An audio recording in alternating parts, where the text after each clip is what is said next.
Luzon, Visayas, Mindanao at buong mundo. Ngayon ay Biyernes, February 21, 2025. Ako si Barbie Mulak at ito ang Balitang A to Z. Dalawang high school students sa Rizal High sinaksak ng kapwa estudyante sa Rambol. Dalawang grade 7 students naman nagsabunutan. Batas para sa pagpapaliban ng BARM parliamentary elections nilagdaan na ni Pangulong Marcos. Timer sa mga sasakyan ng bus iminungkahi ni bagong Transportation Secretary Vince Dizon. Mga labi ni Police Colonel Pergentino Malabed Jr. na nasawi sa US mid-air collision dumating na sa bansa. Sa showbiz, palagi ni TJ Monterde, Song of the Year ng Official Philippines chart. At anyang seo, South Korean actor-singer So In-guk may bagong role para sa Philippine tourism. Magandang gabi, ipinatutupad na ang mas mahigpit na seguridad sa Rizal High School sa Pasig City matapos mauwi sa saksakan ang isang rambulan ng ilang menor de edad malapit lang sa bakuran ng paaralan. Ang dalawang nasaksak na estudyante nasa 16 anyos lang. Samot-saring matatalim na bagay naman ang nakumpiska sa mga bag ng mag-aaral ngayong Biyernes kasunod ng insidente. Ang ating top story sa Balitang A to Z ni Ian Maghanoy. Viral ang video na ito sa social media kung saan makikita ang isang estudyanteng duguan ng tiyan habang suot ang PE uniform at napapalibutan ng mga kaeskwela sa tabi ng Pasig River. Ang binatilyong nasa video, isang junior high school student ng Rizal High School sa Pasig City. Natamo nito ang saksak matapos kuyugin ng mga kapwa estudyante sa likuran lang ng kanilang paaralan bandang alas 3 ng hapon nitong Huwebes. Sa pool sa video ang estudyanteng ito na may hawak na kutsilyo sa gitna ng tensyon habang uunday ng saksak sa biktima. Maririnig naman sa unang parte ng video na ang biktima ang unang naghamon ng away. Nakapamulsa ang kanyang kanang kamay habang papalapit sa hinahamon. Inilabas ng biktima ang kanang kamao na tila may suot na buko o brass knuckle at nang makalapit sa kaaway, burado na ang original post sa social media. Pero ayon sa Pasig City Police Station, may isa pang menor de edad na hindi nahagip sa video na biktima rin ng pananaksak sa parehong rambol. So, ayon sa mga kasama ng biktima, doon pa lang sa loob ng school nila, nagkainitan na po sila doon. Maaaring nagkapikunan sila doon sa loob pa lang ng school. Hanggang sa paglabas nila, doon na po sila nagkaroon ng pagtatalo. Mariing kinundina ng pamunuan ng paaralan ang krimen, dahilan para simulan nito ang mas mahigpit na pagpapatupad ng seguridad sa loob ng campus. Ngayong araw lang, mahigit 12 matatalim na bagay ang nakumpiska mula sa mga bag na mga mag-aaral, kasama na ang mga gunting. Mahigit 100 patalim naman ang nakolekta ng paaralan pagpasok ng school year 2024-2025. We conduct an announced inspection of bags. Parang meron siyang once a week, pero hindi namin ina-announce kung Lunes, Martes namin gagawin. So lahat sila dadaan sa proper screening. At chine-check namin gamit yung metal detector namin na ginagamit ng aming security personnel. Hawak na ng pulisya ang 3 sa 7 mga menor de edad na sangkot sa rambol na pawang isinuko ng kanilang mga magulang. Isa sa ilalim sila sa inquest. Dadalhin po sila sa Bahay Aruga, no? Para doon po kung ano po yung intervention na pwede pong maitulong po sa kanila at sa kanilang mga magulang. Ito yung parang youth rehabilitation. Kasalukuyan namang nagpapagaling sa Pasig City General Hospital ang isa sa mga biktima. Sinubukan ng Balitang A to Z na kunan ng pahayag ang magulang ng biktima pero tumanggi silang magpa-interview.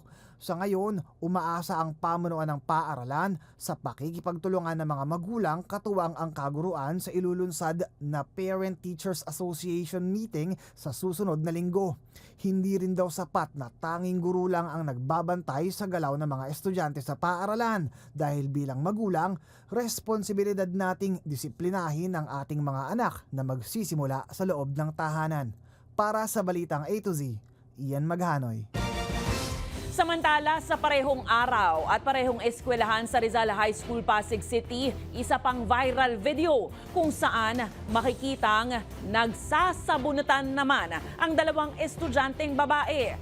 Sa naturang video, dalawang babaeng grade 7 naman ang sangkot sa gulo. Nilinaw naman ng Rizal High na magkahiwalay na nangyari ang dalawang gulo at hindi umano konektado sa insidente na nauwi sa pananaksak sa dalawang senior high school student. Patuloy namang hinihimok ng pamunuan ng Rizal High School ang mga magulang na disiplinahin ang kanilang mga anak sa loob ng bahay. Ipinaliwanag rin ng Rizal High School Principal na kapos ang 26 na security guard upang mabantayan laban sa gulo ang lagpas 12,000 mga estudyante ng paaralan. Magiging aware yung aming school community, lalong-lalo na yung aming mga magulang na talagang kailangan namin ng tulong nila kasi dapat sa bahay pa lang pag-uwi ng bata bago umalis at na-check din ng magulang. Kasi itong pangyayaring ito magiging wake-up call not only for Rizal High School. Iniimbestigahan ng Department of Education ang 12 pribadong paaralan dahil sa umano'y pamemeke sa Senior High School Voucher Program. Sa ilalim ng voucher program, diretsong nagbibigay ang DepEd ng subsidiya sa mga pribadong paaralan para makapag-enroll doon ang mga kwalipikadong grade 11 at 12 students. Pero pag-amin ni Education Secretary Sonny Angara, halos 52 million pesos na subsidiya ang kamuntik ng maipamahagi para sa mga ghost students o yung mga pangalan ng estudyanteng kathang-isip lang. Ayon kay Angara, maituturing itong misuse of public funds. Mababatid na nangyari umano ito noong academic year 2023 to 2024 sa panahon ng dating Education Secretary, Vice President Sara Duterte.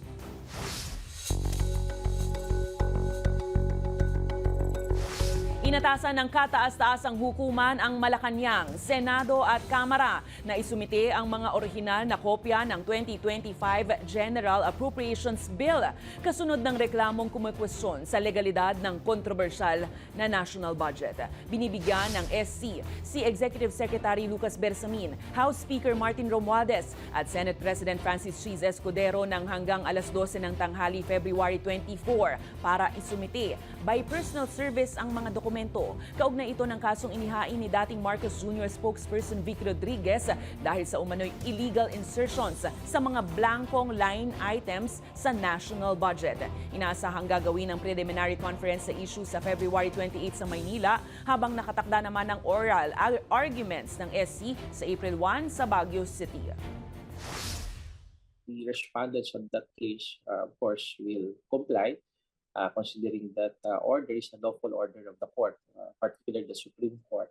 But again, we are confident that even if we submit or send it to the original copies of the General Appropriations Act of 2025, including the enrolled bill to the Supreme Court, nothing in those documents we can see any blank items, especially the amounts that they are being questioned.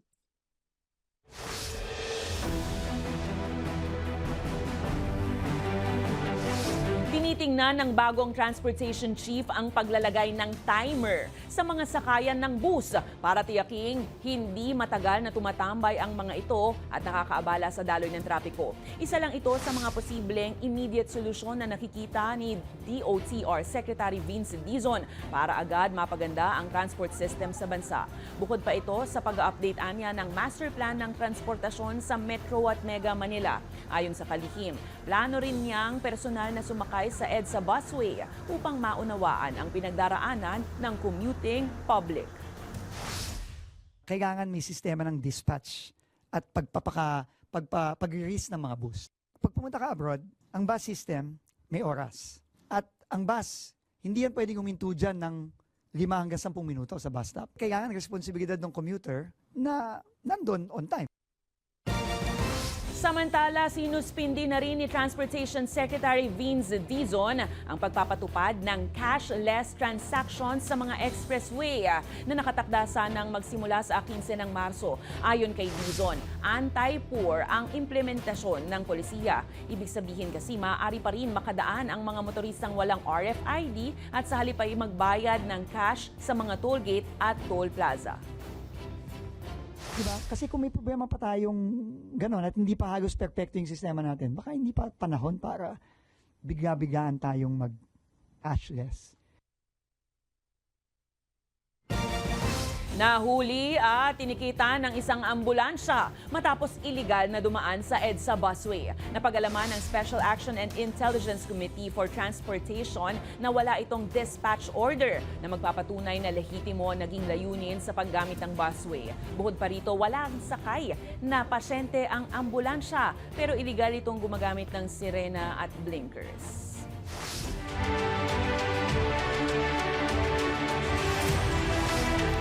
Sa Mayo 12 din sana, kasabay sa national at local midterm elections, dapat gaganapin ang kauna-unahang BARM parliamentary elections.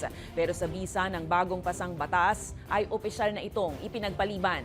Inanunsyo ng Malacanang at ng Commission on Elections na nilagdaan na ng Pangulong Ferdinand Marcos Jr. ang Republic Act 12123 na mag-uurong sa halalan sa Bangsamoro Autonomous Region in Muslim Mindanao o BARM sa bagong petsa sa October 13, 2025. Tiniyak naman ng COMELEC na naghahanda na rin sila para sa hiwalay na halalan sa Oktubre.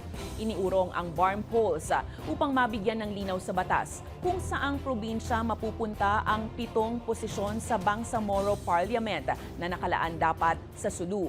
September 2024 kasi ay idineklara ng Supreme Court na hindi kasali ang probinsya ng Sulu sa BARM at bagkus ay tanging ang 5 probinsya lang ng Basilan, Lanao del Sur, Maguindanao del Norte, Maguindanao del Sur at Tawi-Tawi ang bubuo ng BARM sa ilalim ng Bangsamoro Organic Law. Opisyal nang naghain ng withdrawal sa Senate bid si Doc Willie Ong ngayong araw. Mismong asawa niyang si Liza Ong ang naghain ng withdrawal sa COMELEC main office. Matatanda ang unang isinapubliko ni Ong ang pag-atras sa kandidatura noong February 13 para tutukan ang kanyang kalusugan. Nasabat ng National Bureau of Investigation ang 270 million pesos na smuggled cigarettes sa isang planta sa Capas, Tarlac. Ayon kay National Bureau of Investigation Director Jaime Santiago, sinira na ng mga tauhan ng Bureau of Customs ang mga nakumpiskang sigarilyo, habang inaresto naman ng mga otoridad ang nagpakilalang environment consultant at supervisor ng naturang planta na maharap sa reklamong paglabag sa Anti-Agricultural Economic Sabotage Act.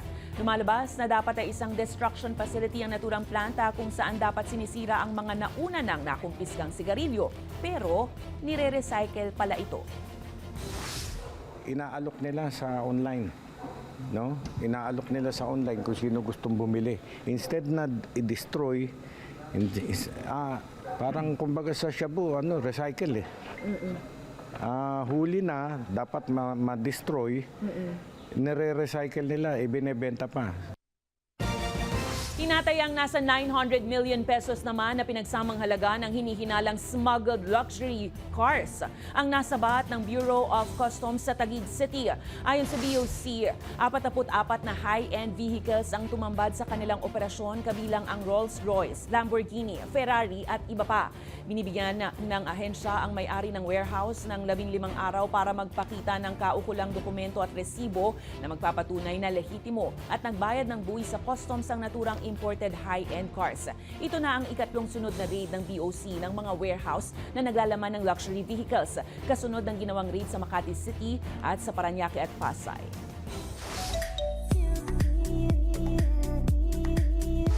Level up ang tourism campaign ng Pilipinas para sa South Korean market dahil ang K-actor, singer na si So In-guk ang hinirang bilang bagong tourism ambassador ng bansa. Ayon kay In-guk, ipopromote niya ng todo ang Pilipinas as a tourist destination bilang sukli sa suportang ibinibigay sa kanya. Ang balitang A to Z Showbiz ni Lynn Garcia. Annyeonghaseyo, Philippines! Hinirang bilang Philippine Tourism Ambassador for Korea ang South Korean singer-actor na si So In-guk. Pinangunahan ni Tourism Secretary Cristina Garcia Frasco ang paggawad ng Tourism Ambassadorship sa aktor. Layunin sa pagkilalang ito na higit pang palakasin ng turismo ng Pilipinas sa South Korean market. Through this partnership with Mr. So In-guk, we anticipate that more South Koreans will come to love the Philippines.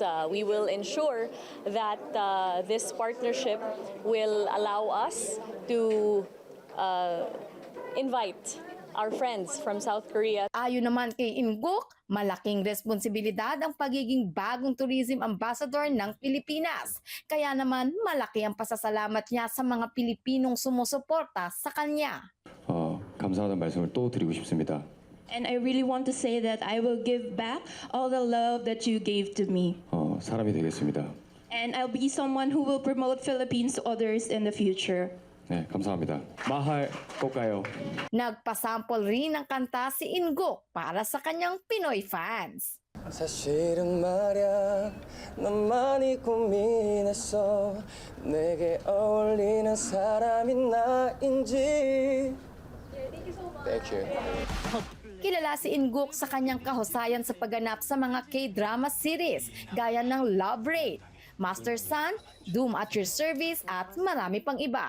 Samantala, nakatakda na rin ang kanyang upcoming project, ang highly anticipated drama series na Boyfriend on Demand kasama ang Blackpink member na si Jisoo. Para sa balitang A to Z, Lane Garcia. Susunod, mga labi ni Police Colonel Pergentino Malabed Jr. na nasawi sa US Mid-Air Collision, dumating na sa bansa. At sa palakasan, tennis, British player Emma Raducanu, bakit nga ba napaluha sa gitna ng kanyang Dubai match? Abangan ang kumpletong ulat sa pagbabalik ng Balitang A to Z.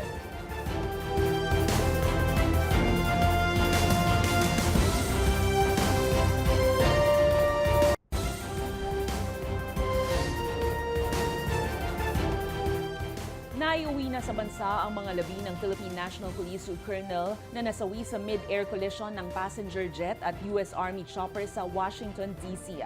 Binigyan ng PNP ng parangal si Police Colonel Pergentino Malabed dahil sa kanyang katapatan sa tungkulin.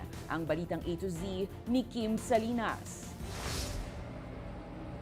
Dumating na kaninang madaling araw ng Biyernes ang mga labi ni Police Colonel Pergentino Malabed Jr. sa Ninoy Aquino International Airport. Nasawi si Malabed noong January 29 kasama ng mahigit 60 iba pa sa banggaan sa himpapawid ng isang passenger jetliner at US Army helicopter sa Washington, D.C. Pagkatapos ng police honors, agad na idiniretso ang kanyang mga labi sa Campo Crame. Bandang alas 11 ng umaga, ginawaran siya ng arrival honors dito sa Camp Crame. Sinalubong siya ng kanyang mga kaklase mula sa PNP Academy Kabalikat Class of 1998 kasama ang kanyang may bahay at pamilya sa harapan ng National Headquarters. Matapos nito, idiniretso ang mga labi ni Malabed sa PNP Mortuary para sa parangal mula kay PNP Chief General Romel Marbil. Iginawad sa kanya ang medalya ng katapatan sa paglilingkod at medalya ng katangi-tanging gawa bilang pagkilala sa kanyang di matatawarang sakripisyo. Makakatanggap ng kaukulang benepisyo ang kanyang naulilang pamilya kabilang na ang accidental death benefits na nagkakahalaga ng 2.6 million pesos. Sa pahayag ng PNP Chief, ang pagpanaw ani ni Malabed ay malaking kawalan sa PNP, ngunit hindi mawawaglit ang kanyang alaala ng profesionalismo at dedikasyon. Ang kanyang mga labi ay mananatili sa PNP Mortuary Camp Crame hanggang Pebrero 24, kung saan idaraos ang necrological services bilang pagpupugay sa kanyang buhay at paglilingkod bago siya ihatid sa kanyang bayan sa Santa Rosa, Laguna. Lubos ang dalamhati ng naiwang pamilya ni Malabed, lalo na ang kanyang anak na naiwan sa murang edad. Sa February 27 naman nakatakdang dalhin sa huling hantungan ang mga labi ng opisyal sa Manila Memorial Park sa Santa Rosa City sa Laguna. Para sa Balitang A to Z, Kim Salinas.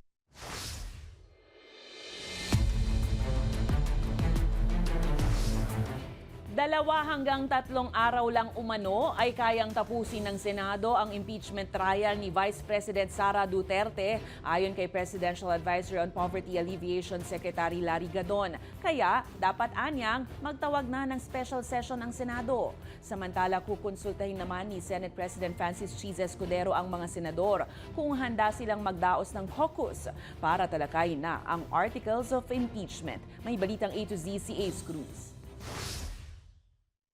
Kumpiyansa si Presidential Advisor on Poverty Alleviation Secretary Larry Gadon na kayang matapos na hanggang 3 araw ang impeachment trial laban kay Vice President Sara Duterte. Kasi ito, halos resolve na yung issues eh. Itatanong lang, saan mo dinala yung 615 million na intelligence funds? Hindi mo maipaliwanag dun sa House of Representatives, hindi mo rin maipapaliwanag sa Senado.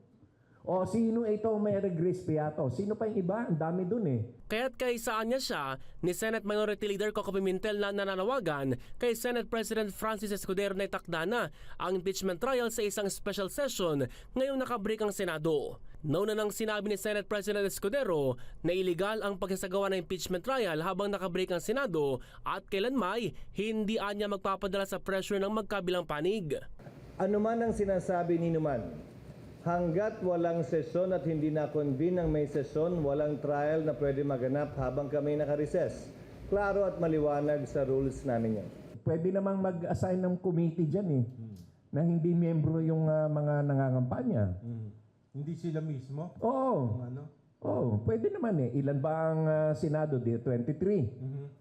Ang isang committee naman eh, pwede mag-compose ng 7 members. O di, pwede mang tuloy-tuloy yan. And then, pagdating doon sa decision, pwede naman na tawagin na yung iba. Oo. Pero sa pagdinig pa lamang, ay pwede naman gawin niya na magkaroon ng special session agad.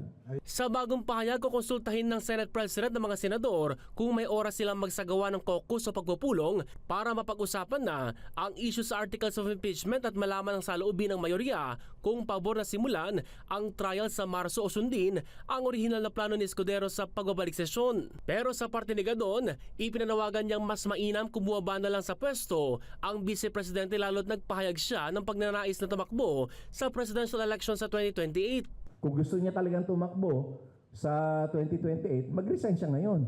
At huwag na niyang intindihin yung impeachment para clean slate, pwede siyang tumakbo sa 2028. Ako talaga, gusto ko siyang tumakbo sa 2028. Kasi gusto ko mapatunayan na wala talaga siyang boto. Hindi siya mananalo. In fact, kung mag-one-on-one sila ni Lenny, mas mananalo si Lenny. Oras kasing bumoto pabor sa impeachment case ang 2/3 ng Senado, hindi na pwedeng tumakbo sa kahit anong posisyon si VP Sara. Para sa Balitang A to Z, Ace Cruz.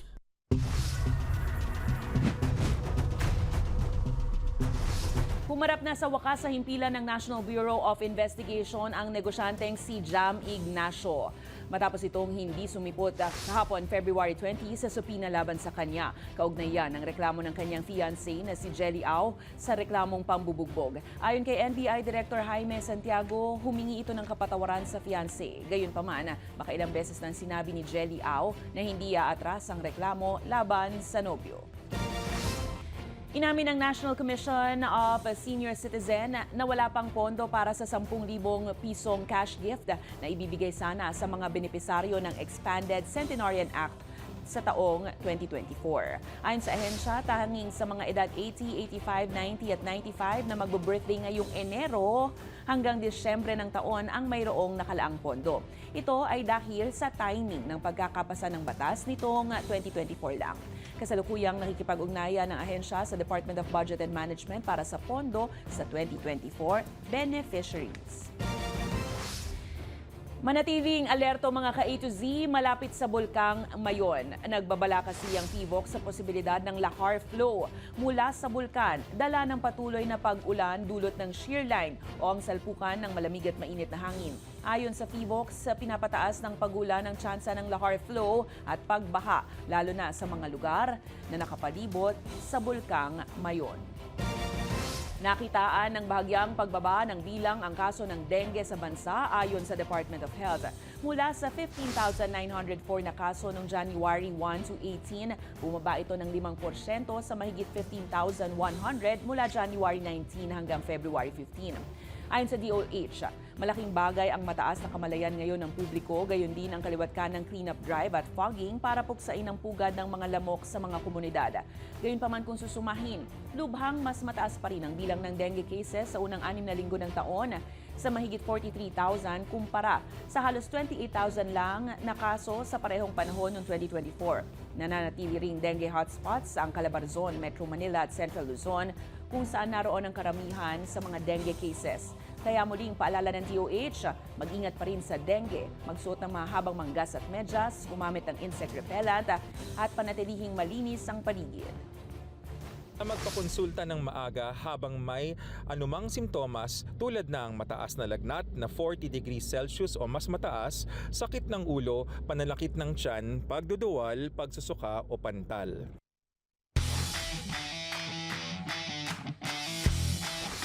Napatigil at napaluha sa gitna ng tennis game sa Dubai ang British player na si Emma Raducanu. Yan ay matapos makita sa audience ang isang lalaking inaakusahan ng stalker behavior. Sa screen grab videos ng kompetisyon ng February 17, makikita ang 22 anyos na si Raducanu na lumapit at humingi ng tulong sa umpire dahil sa lalaking nagpakita ng anyay fixated o obsessed na pagkilos. Dahil sa pangamba sa kanyang seguridad, nagtago pa sa likod ng umpire ang tenista habang lumapit naman para mangumusta ang kanyang kakumpetensya na si Karolina Muchova. Una nang nilapitan ng naturang lalaki si Raducanu sa isang pampublikong lugar kung saan siya kinunan ng litrato at binigyan ng sulat. Dahil sa insidente, agad ineskortan palabas ang lalaki. Sa huli, pumirma ang lalaki sa kasulatan na lulubayan na anya ang naturang tennis player. Sa aming pagbabalik, OPM hitmaker TJ Monterde, certified chart topper sa kanyang song na Palagi. At The Voice USA champion Sofronio Vasquez, may pinaghahandaang concert. Manatiling nakatutok, kayo ay nanonood ng Balitang A to Z.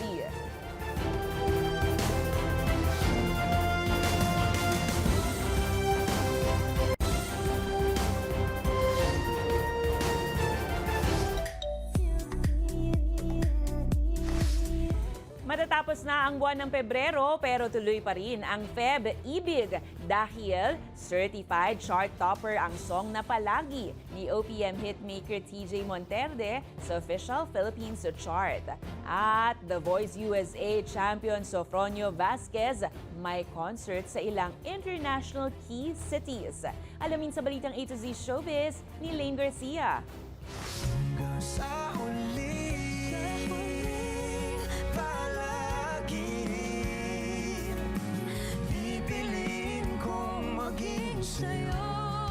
Isa ka rin ba sa nakarelate sa kantang Palagi ni OPM hitmaker TJ Monterde?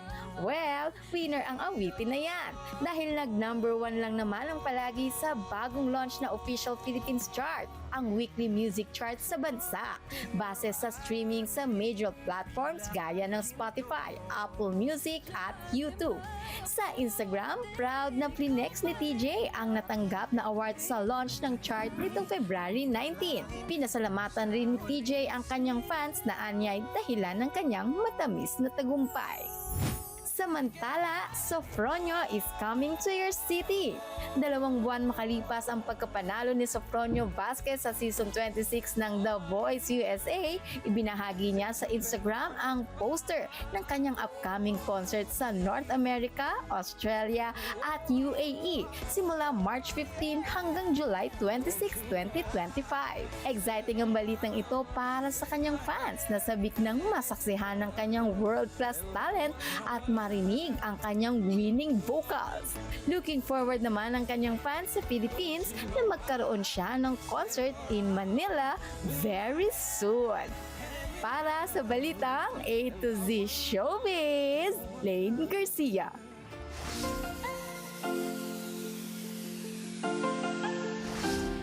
Naghahanap ba kayo ng nakakaaliw na laro? Baka ang isang challenge na ito na kung tawagin nila ay Tap the Bell Challenge ay kagiliwan nyo. Panoorin natin ang nakaka-GV na video.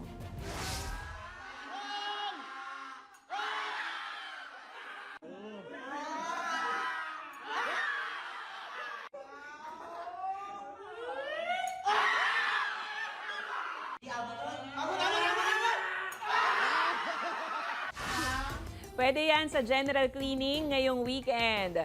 Kung kayo ay may kwentong kakaiba, mga kwento ng pag-ibig o storya ng inspirasyon at pag-asa, maaari nyo itong ibahagi. Sumali sa ating Facebook group na Balitang A to Z. Panoorin ang replay ng ating programa at sundan ang ating social media pages. Hanapin ang Balitang A to Z. Ang ating quote of the night ay mula sa aktres at aktivistang si Mariska Hargitay. Ang paalala niya, ang pang-aabuso ay hindi kailanman naging tama. Hindi ito kasalanan ng biktima at hindi pa huli ang lahat para umalis. At yan po ang mga balita at impormasyon, mga kwentong may dalang inspirasyon na tinutukan ng Balitang A to Z. Ako po, si Barbie Mulak. Maging maalam, makialam. Magandang gabi sa iyo, Pilipinas. Happy weekend!